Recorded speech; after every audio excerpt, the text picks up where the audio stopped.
হে মুমিনগণ, পথ ভোলা মানুষদের ইসলামের পথে ফিরে আসার সত্য ঘটনা কাছে আসার গল্প তো অনেক শুনেছেন, তাই না? আসুন এবার ইসলামে আসার গল্প ও না বলা হৃদয়বিদারক বাস্তব কাহিনী শুনি। এখানে আমি বর্ণনা করতে চাচ্ছি সেসব লোকদের হৃদয়বিদারক গল্প যারা ভুল পথে ছিল এবং যখন বুঝতে পারল ইসলামই সঠিক দিন ধর্ম, তখন তারা ইসলামে ফিরে এসেছিল। আশা করি গল্পগুলো আপনার হৃদয়ে সাড়া জাগাবে। একজন নাস্তিকের ইসলামে ফিরে আসার বাস্তব কাহিনী। না, কখনোই না, আমি কোনোদিন মুসলিম হব না। কট্টর নাস্তিক রুবেনের সোজা জবাব ছিল, মুসলিমরা জঙ্গি, সন্ত্রাসী, ওই ধর্মকে গ্রহণ করার কোনো প্রশ্নই আসে না।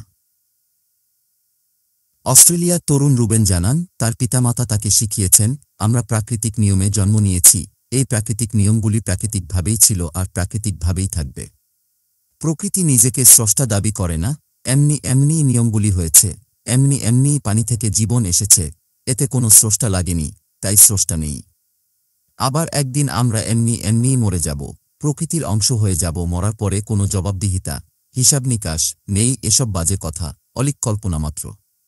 বাবাকে বললাম, চাঁদে পানি থাকবে না, কিন্তু পৃথিবীর 3/4 পানি থাকবে, অথচ সবগুলি গ্রহ-উপগ্রহ। আবার বিমান দুর্ঘটনায় সবাই মরে যায়, একটা শিশু বেঁচে থাকে, অথচ সবাই বাঁচতে চেয়েছিল। এটা প্রকৃতি কিভাবে সিদ্ধান্ত নেয়? আর কে তা ডিজাইন করে? বাবা বললেন, এমনি এমনই হয়। আজব তো, মানতে পারা যায়? বাবার কথায় আমি কট্টর নাস্তিক ছোটবেলা থেকে। ঈশ্বর, স্রষ্টা বিহীন জগতে বাবাকে ঈশ্বরের, স্রষ্টার মতো ভাবতাম, কিন্তু তিনি আমার মাকে ছেড়ে চলে গেলেন। প্রথম ধাক্কা খেলাম জীবনে, এটাও কি এমনি এমনি প্রাকৃতিক নিয়ম? তাহলে আমার বন্ধুর পিতা মাতা এত সুখী কেন? মাত্র 18 বছর বয়সে আমার সেই বন্ধুটিও এমনি এমনিই মরে গেল। কি আশ্চর্য মৃত্যু! মনে হলো বেড়ে দেয়া গরম ভাত 2 মিনিটে ঠান্ডা হয়ে গেছে। তার জীবনটা সে শুরুই করতে পারেনি, এমনি এমনি এত সহজে প্রকৃতি তাকে নিয়ে গেল। ফিজিক্স আর কেমিস্ট্রির ফর্মুলার মতো অক্সিজেন আর হাইড্রোজেন মিলালে যদি পানি হয়, মানুষের জীবন কেন একই ধরনের প্রাকৃতিক ফর্মুলায় চলে না? কেউ ধনী অথচ অসুখী আর কেউ গরিব অথচ সুখী, কিন্তু ফর্মুলা অনুযায়ী সব ধনীর সুখী থাকার কথা। পদার্থের ফর্মুলার জগৎ আর মানুষের ফর্মুলার জগতে পার্থক্য কেন? এমনি এমনি? এই প্রকৃতির মাঝে একটা কন্ট্রোল রুম না থাকলে এরকম তো হওয়ার কথা নয়। কোনো জবাব নেই আমার কাছে। কেন আমি? কে আমি? কোথায় আমি? প্রকৃতির সব প্রাণী একরকম, মানুষ শুধু অন্যরকম। এটি কি এমনি এমনি হয়েছে? ড্রিঙ্কস করতে শুরু করলাম, পুলিশেও ধরল। একজন তরুণের জীবনের কঠিন হতাশা আমাকে চেপে ধরল। মৃত বন্ধুটির কথা প্রায়ই মনে হতো। ভাবতাম, আমি যদি কাল ওর মতি মরে যাই, তাহলে কি হবে? কিছুই না। 7 বিলিয়ন লোকের পৃথিবীতে আমার পরিচিত মুষ্টিমেয় কয়েকজন মাত্র জানবে ছেলেটি মরে গেছে। কিন্তু মানব জীবন কি কুকুর বিড়ালের মৃত্যুর মতো এতই ছোট, এতই অর্থহীন, উদ্দেশ্যবিহীন হতে পারে? আমার অস্তিত্বের মধ্যে এক আজব শূন্যতা অনুভব করতে শুরু করলাম। তখন মনে হলো, বাবা শেখানো প্রাকৃতিক নিয়মের বাইরে অবশ্যই মানুষের জন্য কিছু একটা থাকতেই হবে। তা না হলে মানুষেরা আলাদা কেন? শুধু মানুষকে যা খুশি ভাবার বুদ্ধি আর যুক্তি বোঝার মন দেয়া হলো কেন? মনে হলো মানুষের এই অসহায় শূন্যতা পূরণের জন্য হয়তো ধর্মের উদ্ভব হয়েছে। আমার অসহায়ত্ব আর একাকিত্ব ঘোচানোর জন্য ভাবলাম ধর্মকে ব্যবহার করে দেখি। অস্ট্রেলিয়ান হিসাবে সোজা খ্রিস্ট ধর্মকেই ধরলাম। ভাবলাম গাড়ির কাছে স্টিকার লাগাবো, I love Jesus, I love Jesus. তারপরে নিষিদ্ধ জায়গায় পার্কিং করে জরিমানা না খেলে ভাবব ঈশ্বর, স্রষ্টা আছেন। খ্রিস্ট ধর্মের সব গ্রুপের বিশ্বাস নিয়ে পড়াশোনা করলাম, পণ্ডিতদের সাথে বসলাম। আমার জবাব মিলল না। তাদের কথাবার্তা ভালো ছিল, কিন্তু মনে হয়নি তারা আমার শূন্যতা পূরণের উপযোগী ধর্মের কথা বলছেন। অবাক লাগল, ঈশ্বর, স্রষ্টা তার অলৌকিক সন্তানকে, যিশুকে দুনিয়াতে পাঠিয়ে অসহায়ভাবে তার পুত্রকে ক্রুশবিদ্ধ করালেন, তাতে বাকি সবাই পাপমুক্ত হয়ে গেল। আবার পবিত্র আত্মার উপস্থিতি পিতা পুত্রের মাঝখানে, সবাই ঈশ্বর, স্রষ্টা, পার্টনার। ঈশ্বর, স্রষ্টা একাই তো যথেষ্ট হওয়া উচিত, যদি উনি প্রকৃত ঈশ্বর, স্রষ্টা হয়ে থাকেন। ঈশ্বর, স্রষ্টা কেন আমার বাবার মতো সংসার পেতে বসবেন, আর তার পুত্রকে, যিশুকে অন্যায়ভাবে মেরে ফেলা হচ্ছে? তখন চুপ করে দেখবেন, যৌক্তিক লাগল না। মনে হলো অযৌক্তিক কথাবার্তার কারণেই গির্জাগামীদের সংখ্যা কমে যাচ্ছে। হিন্দু ধর্ম দেখলাম। আমার কাজের জায়গায় হিন্দু সহকর্মীরা ছিল, আমরা ধর্ম নিয়ে সারাক্ষণ কথা বলতাম। আমি ঝগড়া করতাম না, কারণ ওরা ভালো বন্ধু ছিল। ওরা বলতো তোমার সম্পদের ব্যাপারে একজন দেবতাকে, স্রষ্টাকে বিশ্বাস করতে হবে, আবার বিদ্যার ব্যাপারে আর একজন দেবতাকে, স্রষ্টাকে, এভাবে সব প্রয়োজনের জন্য আলাদা আলাদা দেবতাকে, স্রষ্টাকে বিশ্বাস করতে হবে। আমি তখন বলতাম, কাম অন ম্যান, দেবতাদের, স্রষ্টাদের নিজেদের মধ্যে যদি তর্ক লেগে যায় তখন কি হবে? ইহুদি ধর্ম দেখলাম, নতুন কিছু পেলাম না। বুদ্ধকে ভালো লাগল, কিন্তু গৌতম বুদ্ধ নিজের সম্বন্ধে যা বলেছেন তাতে একজন প্রেরিত পুরুষের তথা নবী রাসূলের মতো কোনো কথা নেই। আমার যে মৌলিক প্রশ্ন, আমি কেন পৃথিবীতে এসেছি, তার কোনো জবাব পেলাম না এই ধর্মে, অথচ অনেক ভালো ভালো উপদেশাবলী আছে। তখন আমার এক খ্রিস্টান বন্ধু বলল, ইসলাম ধর্ম গ্রহণ করে দেখো। না, ওরা তো সন্ত্রাসী। আমি কোনো মসজিদের ধারে কাছে যাব না, কখনোই না। কিন্তু কদিন পরে আমি কেন জানি না প্রেস্টন এলাকার মসজিদের সামনে নিজেকে আবিষ্কার করলাম। মসজিদে ঢুকে পড়লাম পায়ের জুতো না খুলেই। এ সময় এক ব্যক্তি সালাত নামাজ পড়ছিলেন ও সিজদারত অবস্থায় ছিলেন। আমি সরাসরি তার কাছে গিয়ে দাঁড়াই। আমি তার সালাত নামাজ পড়ার দৃশ্য দেখতে লাগলাম। এ অবস্থায় মসজিদের আলেম আবু হামজা হাসিমুখে আমাকে স্বাগত জানাতে এলেন ও তার কার্যালয়ে আমন্ত্রণ জানালেন। সেখানে আমি স্রষ্টা ও ইসলাম সম্পর্কে যখন নানা প্রশ্ন করছিলাম, তখন তিনি জবাব দিচ্ছিলেন শুধু কুরআনের উদ্ধৃতি দিয়ে। এরপর যতবারই আমি যাকেই প্রশ্ন করেছি, কেউ তার মন থেকে নিজস্ব কোনো জবাব দেয়নি। সবাই আমার হাতে কুরআন ধরিয়ে বলতো, এই দেখো তোমার প্রশ্নের উত্তর আল্লাহ এভাবে দিয়েছেন। অথচ আমি যখন পাদ্রী পুরোহিতদের কাছে যেতাম, বাইবেল দেখিনি কখনো। তারা তাদের নিজস্ব যুক্তি দিয়ে বোঝানোর চেষ্টা করতেন। দু একবার বাইবেল পড়ে উদ্ধৃতি দিয়েছিলেন অবশ্য, কিন্তু প্রতিটি মসজিদে আমি যখনই প্রশ্ন নিয়ে গিয়েছি, জবাবে তারা কুরআন নিয়ে এসেছেন। আমি পরিষ্কার বুঝে গেলাম, ইসলাম ধর্মকে তার অনুসারীদের প্রশ্নবোধক কানকলাপ দেখে বোঝা যাবে না। ইসলাম আসলে একটি গাইড বই, যে এটি অনুসরণ করছে ঠিকঠাক সে ইসলামে ঢুকে গেছে, তার নাম হয় মুসলিম। আর যে অনুসরণ করছে না, তার নাম আর পাসপোর্টে মুসলিম লেখা থাকলেও আসলে প্রকৃতপক্ষে সে মুসলিম নয়। এই সত্য অনুধাবন করার পর আমি কুরআন পড়তে শুরু করি। ৬-৭ মাস অধ্যয়ন করার পর আমার মাথায় অনেক প্রশ্ন হাজির হয়। তখন আমার বয়স ২০। এইরকম বয়সে আমি কিভাবে মুসলিম হলাম, সে এক অদ্ভুত হাস্যকর কাহিনী। একদিন রাতে আমার কয়েকজন অস্ট্রেলিয়ান বন্ধু বড় অক্ষরে ছাপানো এক খণ্ড কুরআনুল কারীম দিল। আমার কাছে ছোট অক্ষরের কুরআন আগেও ছিল। সেদিন রাতে কেন জানি আমি বিছানায় বসলাম সেই কুরআন খণ্ড হাতে নিয়ে। পাশে জ্বালালাম একটি মোমবাতি। জানালা খুলে দিলাম। গ্রীষ্মকালের একটি সুন্দর সোনালী সন্ধ্যা। আবহাওয়া চমৎকার, চারিদিক নির্জন। একটা পবিত্র অনুভূতি অনুভব করছিলাম, অতি সুন্দর। কুরআন পড়া শুরু করলাম অন্যান্য রাতের মতো, আর ভাবনাগুলো খেলতে শুরু করল মাথার ভেতরে। মনে হলো বইটিতে ঠিক সেই কথাগুলিই লেখা আছে, যা একজন সৃষ্টিকর্তার তরফ থেকে হওয়া উচিত। আবার এক ধরনের দ্বন্দ্ব কাজ করছিল, কি জানি হয়তো ঈশ্বরই, স্রষ্টাই নেই, আমি ঠিক বোঝাতে পারব না। আমার কারো সহায়তা দরকার ছিল তখন দ্বারস্থ হতে। আমি কুরআন হাতে ধরে সোজা হয়ে বসলাম। বললাম, ও ঈশ্বর, স্রষ্টা, তুমি যদি থেকেই থাকো আমাকে একটা চিহ্ন দেখাও তো, ভালো বা বড় কিছু। যেমন ধরো এই গরমে এখানে বজ্রপাত হয় না, এখন তুমি যদি আকাশ ফাটিয়ে প্রচণ্ড শব্দে একটা ফেলে দাও, বজ্রপাত, আমি বুঝুক তুমি আছো।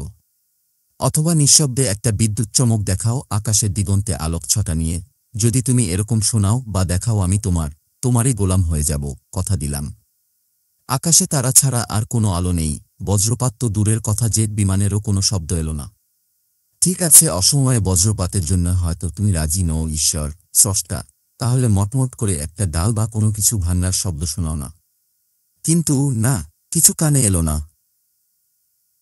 ঠিক আছে ঈশ্বর, আমার সামনে যে মোমবাতিটি জ্বলছে তার শিখাতে একটা বিস্ফোরণ ঘটাও, ২ ফুট উঁচু সিনেমায় যেমন দেখায়। আমি মুগ্ধ হয়ে তোমাকে বিশ্বাস করব।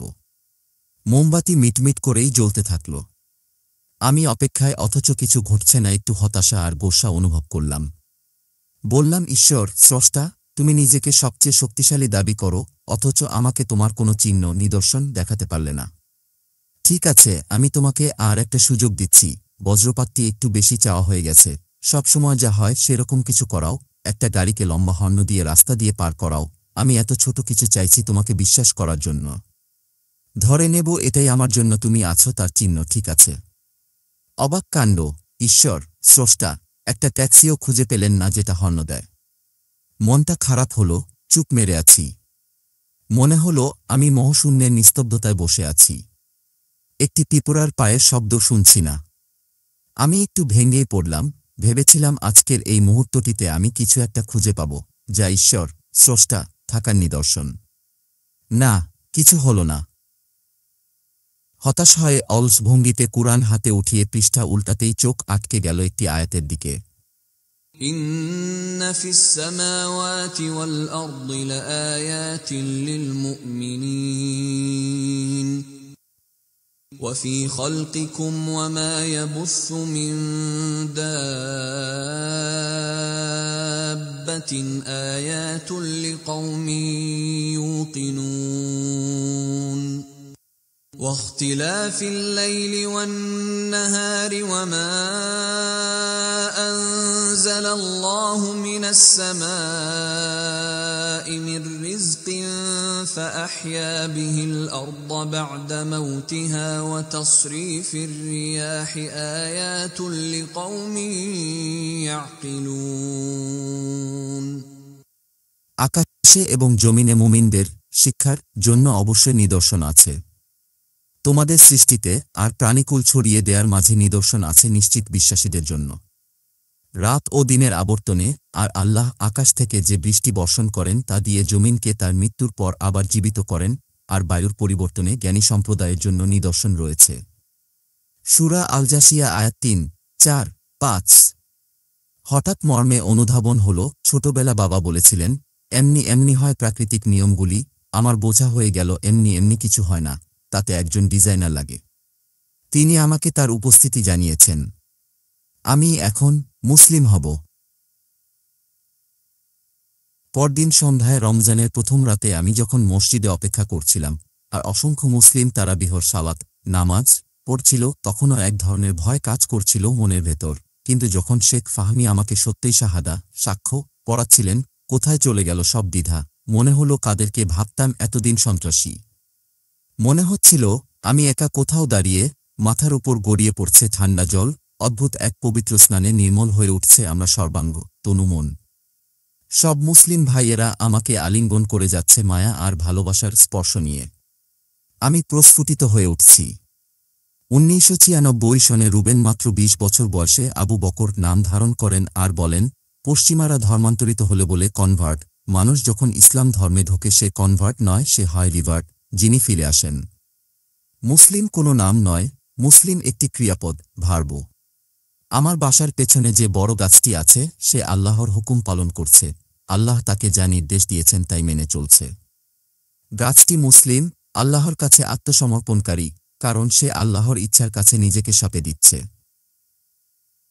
যখন একটি বাচ্চার জন্ম হয় তখন ক্ষুধা লাগলে কাঁদে, সব বাচ্চারাই কাঁদে, এই প্রাকৃতিক নিয়ম সে আল্লাহর ডিজাইনে করে। সে তখন মুসলিম। যখন সে বড় হয় তখন সে অন্যদের কাছ থেকে নতুন কিছু শিখে এবং অন্যের আদর্শকে অনুসরণ করে মুসলিম থেকে সরে যায়, অমুসলিম হয়। পরবর্তী সময়ে সে যদি ফিরে আসতে চায় সে রিভার্ট করছে নিজেকে, কনভার্ট নয়। কারণ প্রতিটি শিশুই ফিতরাতের ইসলামের ওপর জন্মগ্রহণ করে। তারপর তার পিতামাতা তাকে ইয়াহুদি, খ্রিস্টান অথবা অগ্নিপূজক বানায়। আমি ফিরে এসেছি মানুষের জন্য এক অফুরন্ত জীবনের উৎসে। আমি একজন মুসলিম, বাকিরাও তাই ছিল, তারাও আসবে একদিন ফিরে। আল্লাহ বলেন, ইয়া আইয়ুহান নাসু ইন্না খালাকনাকুম মিন যাকারিন ওয়া উনসা وجعلناكم شعوبا وقبائل لتعارفوا إن أكرمكم عند الله أتقاكم إن الله عليم خبير হে মানুষ, আমি তোমাদেরকে এক নারী ও এক পুরুষ থেকে সৃষ্টি করেছি আর তোমাদেরকে বিভিন্ন জাতি ও গোত্রে বিভক্ত করেছি। যাতে তোমরা পরস্পর পরিচিত হতে পারো। তোমাদের মধ্যে আল্লাহর কাছে সেই অধিক মর্যাদা সম্পন্ন যে তোমাদের মধ্যে অধিক তাকওয়া সম্পন্ন। নিশ্চয় আল্লাহ তো সর্বজ্ঞ, সম্যক অবহিত। সূরা আল হুজুরাত আয়াত 13। এই বাস্তব ঘটনাটি নিজেই বলেছেন রুবেন, আবু বকর। মিশকাত, মুত্তাফাক্কু আলাইহ, হাদিস নং 90। উল্লেখ্য, আবু বকর একজন মনরত্ববিদ এবং একজন ফিল্মমেকার। প্রেস্টন ভিক্টোরিয়াতে তার নিবাস। হে মুমিনগণ, আমাদের চ্যানেলটি সাবস্ক্রাইব করে সাথে থাকুন, বেল বাটন অন করে রাখুন পরবর্তীতে আরও অনেক মূল্যবান বিষয়ে ভিডিও পাওয়ার জন্য। সুনানে ইবনে মাজাহর সবগুলো সহিহ হাদিস শোনার জন্য হাদিস বিশ্ব নবীর বাণী ওই চ্যানেলে দেখুন। সহিহ আত-তিরমিজি শরীফের হাদিস শোনার জন্য ইসলামিক একাডেমি এনপি ওই চ্যানেলে দেখুন। সবগুলো লিঙ্ক নিচে দেওয়া আছে। ধন্যবাদ আমাদের সাথে থাকার জন্য।